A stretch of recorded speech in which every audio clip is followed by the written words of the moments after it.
start, stop, turn that on, everything comes to life.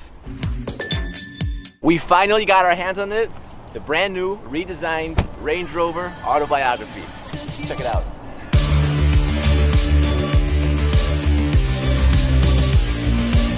This is the 5th generation Range Rover since it came out in 1970. It looks familiar, but it's been completely remastered. As Leonardo da Vinci said, simplicity is the ultimate sophistication. This car was basically designed around being minimalistic, and they've done a great job because when you look at the back, you know, for the less observant type or someone that's not a car person, the first thing you'd ask is, where are the taillights at? You know, you don't see them. If my grandma saw this car, she'd be like, where are the taillights? JP, do you know where the taillights are? No. Where are they? You really know or you don't know? No, it's very good. No, you don't know, right? If you haven't seen this car, you might actually wonder where the taillights are. You can't see them. No, exactly. So what they actually have is they have this frame on the side that looks like a panel, but this actually lights up. These are where the taillights... Turn it on. I will turn it on in just a second, but again, it disguises everything. So I'm going to turn this on. Well, I want to see it. Wow.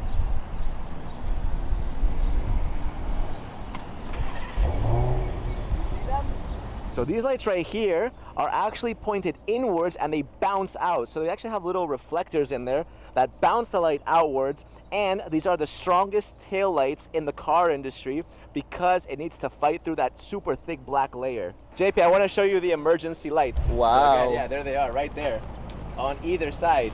Again, elegance. We're not in France, but look at the elegance. All right, let's open it up. This comes up, very nice, very elegant. Push this down. And now what you have is a seat, but it gets better than that. You can actually pull this out like this. Kablam! Oh yeah. Look at that. Bro, what the... Did you get that? Oh my god. Yeah, I'm pretty sure you did it wrong. Okay, I'm pretty sure I did that wrong too. So here you can pull this up. Okay, no, that's for your luggage. So you can actually, you know, hold things. But one second. But actually this is cool as well because, you know, you can actually adjust this. So if you have something big, you can put it like that. And then if you have something small, you can, like a phone, right? You can just put it there. For TikToks? Like that, yeah, like that. Actually, yeah. Readjust that. Pop this down. Okay, so you're supposed to pull this all the way until it clicks. So you listen to it. You hear that click? All right, now it's good to go. Now you can sit down on it safely, like that. And there you have it. This is actually so much more comfortable than some other tailgates. And apparently, you can also get this with pillows, so that'd be even nicer.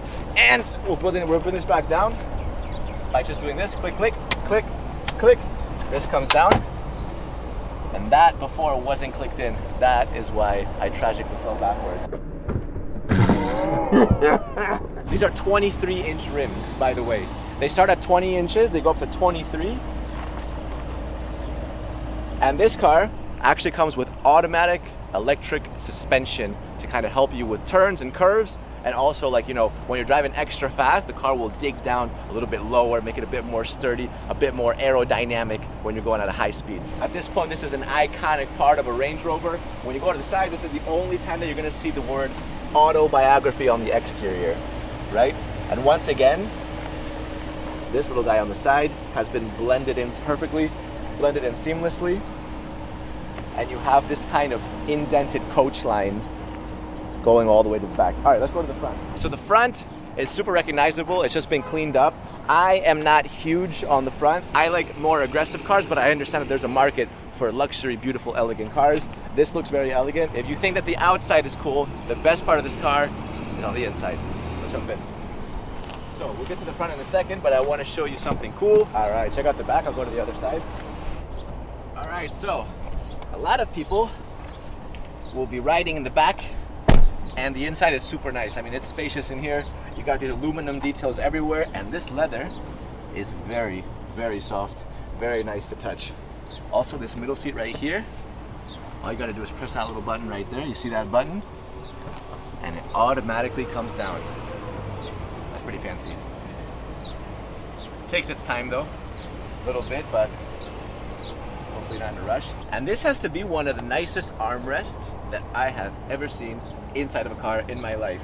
You have this kind of like unpolished wood, flat right there. You have a screen here as well that will let you control just about everything, the climate, the lighting, the seats, the blinds. Also, super cool. You see that? The seatbelt buckle actually lights up. You see that? Yeah. So during the day, it's pretty useless, but at nighttime, when you're fumbling around, it's nice. To bring this back up, obviously everything is done with the touchscreen. Pop, and again, comes up automatically. You got your climate control over here, obviously dual zone. Everyone can do their own thing, but you also can push these in to adjust your seat heating or cooling. Pretty cool that you don't need extra buttons. You have everything going on this knob alone. All right, on the door, you got a lot going on as well. It's a very sophisticated door. You know, back in the day, doors were just a black panel, a handle, and maybe a little button for the windows, but this thing has a lot going on. There's speakers everywhere, blah, blah, blah. But what I like, apart from the sunroof control, is that here you have these two buttons, right? So you can actually select which side you want to lower or raise the windows. So if I want to lower this window, I just press that down, this will come down, you see that? Boom.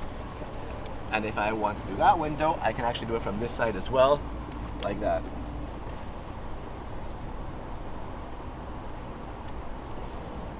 That is pretty cool. All right, let's go to the front. By the way, see these door handles? Obviously they go in, flush door handles, but these are the most powerful door handles or flush door handles in the car industry, basically designed to break through ice if you're in a cold place. In Dubai, we're never gonna have that problem, but these things will power through you. If you're a little layer of ice, you know, you're like this, boom, that'll just break right through you. All right, let's go inside. Anyways, so the front is my favorite part of the interior. Just take a little bit of a look, okay? What I like is, you see, it looks like the screens are floating. You see that gauge cluster? It's just like kind of hovering a little bit. And also, you have this curved 13.1-inch display over there as well. To be honest though, it almost looks like it just Velcroed on there. Like, I feel like you could just peel this off. I know it's super sturdy in there, but it's just something about it. It just feels like a bit of like an iPad or something. You just want to rip it off. I don't know, maybe that's just me being a little bit crazy. Start, stop, turn that on. Everything comes to life. Yeah, and that'll open up by itself to give you some nice interior, some nice natural light. Right here, this is your drive mode selector. You see it's on auto, but if I press this, pop, it comes up. So now you can actually select your drive mode. But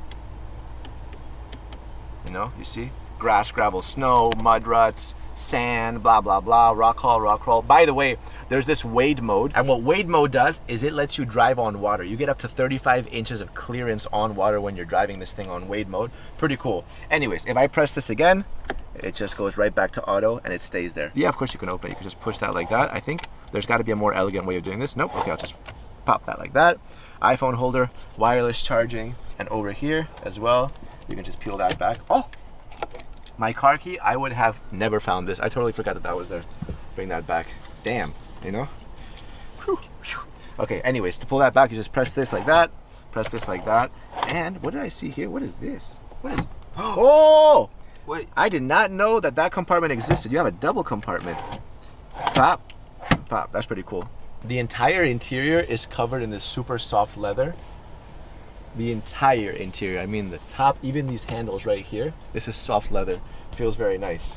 Here you have like a dual leather, 2 different colors. Also feels very nice, along with this like aluminum and piano black finish. This feels very nice. And when I was driving this, I have to say that the power steering is super soft. It's like a little cloud. Look at this.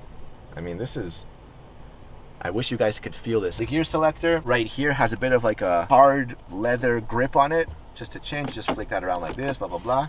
Your P is there. Over here, you see you have 2 arrows. One for the top, like that, and one for the bottom, like that. Also, this right here is a touch screen, but you have to press down pretty hard. You see, if you just tap things like this, it pre-selects it, it feels it, but you have to actually press into it if you want to get anywhere. And the reason for that is that traditionally Range Rovers had really physical, like feelable buttons, because it lets you operate things while wearing gloves. And this thing, even though it's a very luxurious Range Rover, they still wanted to like keep the roots, right? So yeah, you could actually probably operate this with gloves on. You get this haptic feedback that lets you know that you definitely press the button down. By the way, the resolution on the screen is amazing. It's very clear, very nicely animated. Anyways, let's take it for a drive.